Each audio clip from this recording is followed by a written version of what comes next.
Bonjour bien-aimés, que le Seigneur vous bénisse abondamment. Je prie ce matin que le Seigneur veille sur vous et sur vos familles, que la protection divine de Dieu soit sur vous et sur vos familles, qu'il vous épargne de tout incident et de tout accident dans le nom puissant de notre Seigneur Jésus-Christ. Bienvenue dans mes méditations matinales.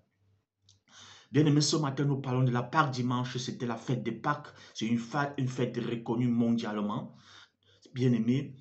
Et beaucoup de gens le fêtent sans comprendre la profondeur. En quelques minutes, le Seigneur va me permettre de vous éclairer un peu sur ce que c'est que la Pâque.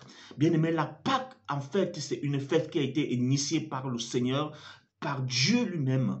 Bien aimé, la Pâque, c'est la manifestation de l'amour de Dieu envers un peuple qu'on appelle le peuple juif. Bien aimé, tous les hommes ne sont pas les juifs. Moi, je ne suis pas juif, tu n'es pas juif. Il y a des juifs parmi nous qui peuvent se reconnaître dans cette fête de Pâques. Dans cette fête de Pâques de l'Ancien Testament. Bien aimé, la fête de Pâques, Dieu a sacrifié des agneaux par amour pour ce peuple juif. Dieu a sacrifié des agneaux pour les libérer de la captivité. Ils étaient dans la souffrance, dans une captivité. Pour les libérer, Dieu a fait sacrifier des agneaux pour les libérer. Bien aimé, notre Pâques aujourd'hui, bien aimé, la Pâques aujourd'hui est quand dans l'amour de Dieu, dans son immense amour, bien aimé, il a vu comment l'humanité était dans l'asservissement des ténèbres. Et pour sortir l'humanité dans l'asservissement des ténèbres, il a pris une forme humaine, comme nous l'avons vu dans des vidéos précédentes. Il a pris une forme humaine et est venu se sacrifier sur la croix, bien aimé, pour sortir les hommes de la captivité des ténèbres.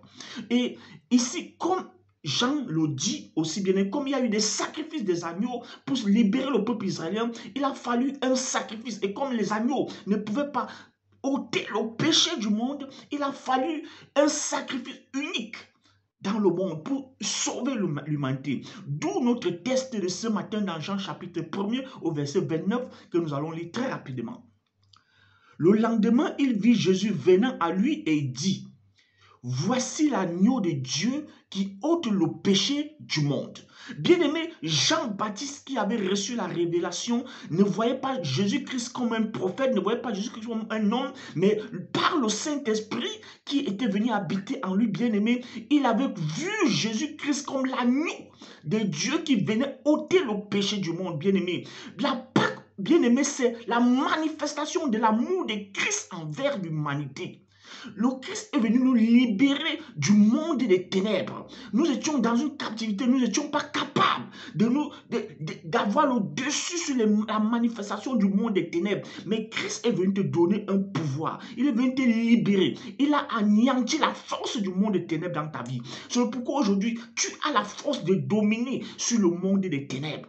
Oh bien-aimé, ça c'est le message de la Pâque. C'est un message d'amour. L'amour de Dieu manifesté envers les hommes. Ça, c'est le message de la Pâque. Et bien aimé, cet amour aujourd'hui, nous devons aussi le manifester les uns envers les autres, bien aimés. Cet amour, nous devons le manifester les uns envers les autres pour montrer à Dieu que tu honores la Pâque.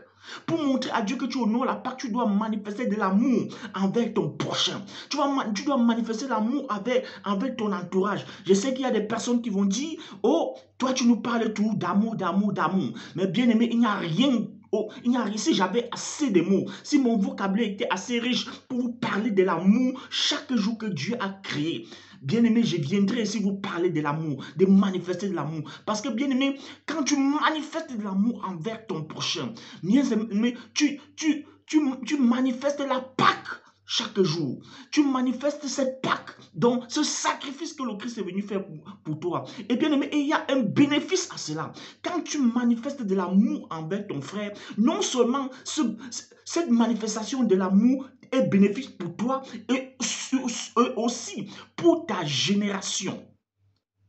Pour ta future génération. Bien-aimé, il est important de savoir que quand tu manifestes de l'amour, si tu ne t'aimes pas à tel point que tu peux manifester de l'amour pour que ça soit bénéfique pour toi, pense à tes enfants, pense à ta progéniture. Nous sommes tous appelés à être des parents. Bien-aimé, quand tu manifestes de l'amour envers ton prochain, oh bien-aimé, Tes enfants vont bénéficier de cet amour. Regardez la vie, quand vous entendez parler de Salomon, on dit Salomon était devenu l'homme le plus intelligent, le plus sage de son temps. Bien aimé, ce n'est pas parce qu'il avait trop honoré Dieu, non. C'est son père qui a honoré Dieu, Son père a été agréable à Dieu. Et Dieu a dit, puisque son père était agréable à Dieu, Dieu a béni son fils. Bien-aimé, veux-tu que tes enfants soient bénis? Veux-tu que ta progéniture soit bénie? Bien-aimé, manifeste l'amour envers ton prochain et tu seras agréable aux yeux de Dieu. Non seulement toi-même, tu vas bénéficier des grâces divines sur la terre et tes enfants en bénéficieront. Pourquoi? Parce que tu as été agréable à Dieu. Tu as posé des actes d'amour, des actes de Pâques dans ta vie. Que le Seigneur te bénisse. Voilà le message que dans la Pâque, Dieu a aimé le monde. Dieu, et il nous demande de manifester le même amour les uns envers les autres. Que le Seigneur te bénisse pendant que tu partages cette vidéo. Bien-aimé, partage si c'est la première fois sur mes plateformes. Je te prie de liker, de t'abonner et de partager au maximum afin que l'amour de Dieu se manifeste, que nous fêtions la Pâque au quotidien, que nous n'attendions pas un seul jour pour fêter la Pâque au mois d'avril, mais que nous la fêtons au quotidien dans nos vies. Que le Seigneur vous bénisse pendant que vous partagez dans le nom de Jésus-Christ. Amen.